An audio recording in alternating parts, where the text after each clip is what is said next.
And the previous caller asked me a question about Alcoholics Anonymous before the break caught us. And my take on this, and in general, most quote-unquote 12-step organizations to deal with addiction, is while they may provide some decent methodologies for dealing with addictions and working in group therapy when it comes to addiction, I do agree with what the caller said, that many of them could be somewhat cult-like in their rigid belief system according to the letter of how they do things instead of the spirit of what the organization was originally intended to be.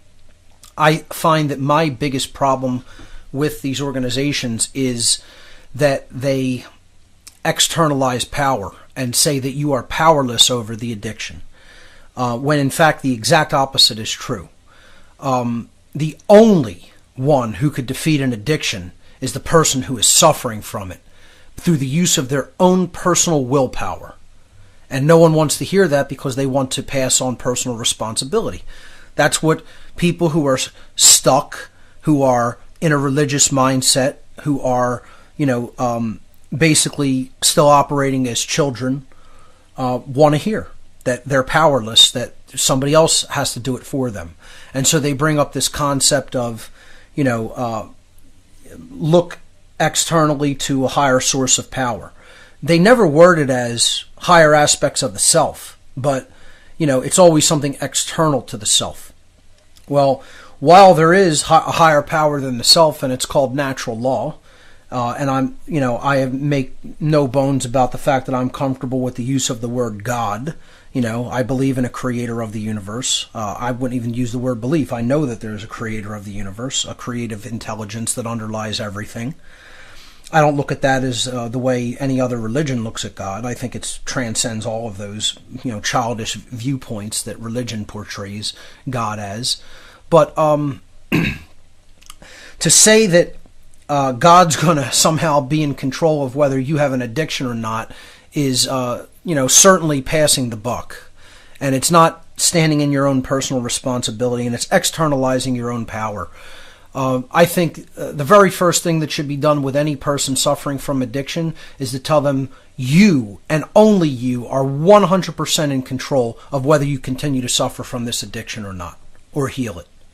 You and only you. And that's the truth. It's not my belief. That's the actual reality over who's capable of breaking an addiction. The person suffering from it. That doesn't mean they have to do it by themselves. They can absolutely have help from people. But that isn't coming from anything external. Okay? They will make the free will decision as to whether to accept that help and whether to follow in the footsteps of knowledge. Okay? And for anybody that disagrees with that, you absolutely don't know what you're talking about. Okay? You have no idea what you're talking about. All right? Now, I don't care who that offends. Get as offended as you like. Bang your head against the desk. Cry in your milk. Okay? These people are lying to people when they tell them that they don't have any power over their addiction. Okay? They're clueless. Clueless. Anybody who buys into that has a religion. You have a religion, and that's your religion. There you go. Continue to believe in it all you want. Believe in it. And I know so much about addictions that, I could write books on the topic. Okay? I could totally help people with addictions if they want help. This is something I've studied so in depth that I consider myself somebody that knows more than just about anybody on the earth on this topic, quite frankly.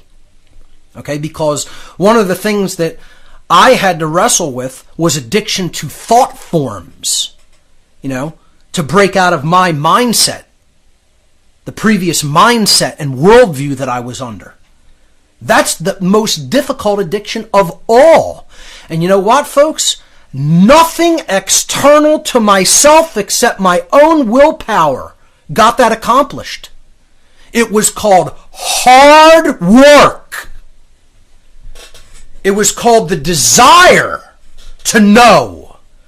It was called the desire to transcend my weakness, which most people don't have. And they want to blame it on something external and say that's in control. It's all a religion. As far as the techniques that some of these organizations use, I have no problem.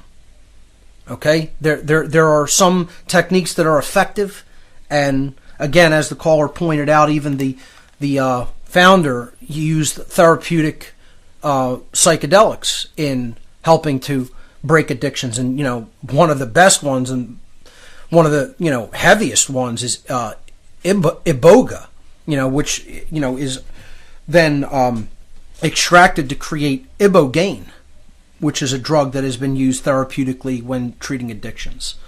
Of course, that's illegal here in the United States. We can't have that. We might cut into the pharmaceutical cartel's profits. Or I should say, pharmaceutical mafia's profits. But addiction is maybe a topic that I'll cover in the future as well. It seems like a good thing to talk about. I'm going to be tackling in the future the neo-feminist agenda. I'm going back into deep philosophy when it comes to the right of all people to own firearms. Gun ownership rights will be discussed in the future. The concept of a solution that I want to talk about, maven targeting. And maybe I'll break into this more on addictions and how to wrestle with them and ultimately defeat those quote-unquote demons that are all indwelling aspects of the psyche. And the only way you could do that is through knowledge, gnosis, making a diagnosis of the underlying causal factors that lead somebody to want to hurt themselves like that. Because it's all about self-loathing, and that self-loathing invariably, if you do psychoanalysis on the underlying causal factors, just like order followers, and that's why they drink and drug so much too, trying to numb out the care and the remainder of conscience that is left within them so that they could just work robotically like the good order following house slave that they are.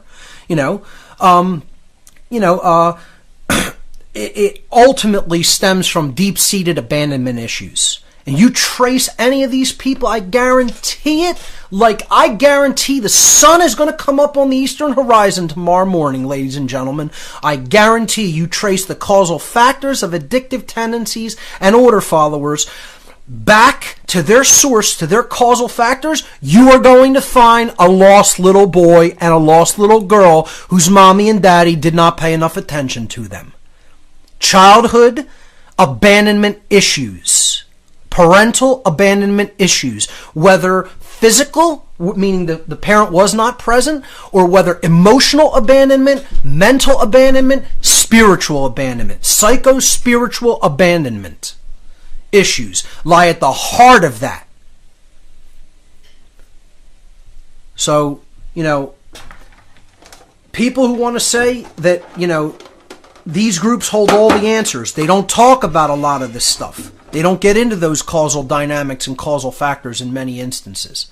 I'm really very glad that the caller asked me this question because it is actually something I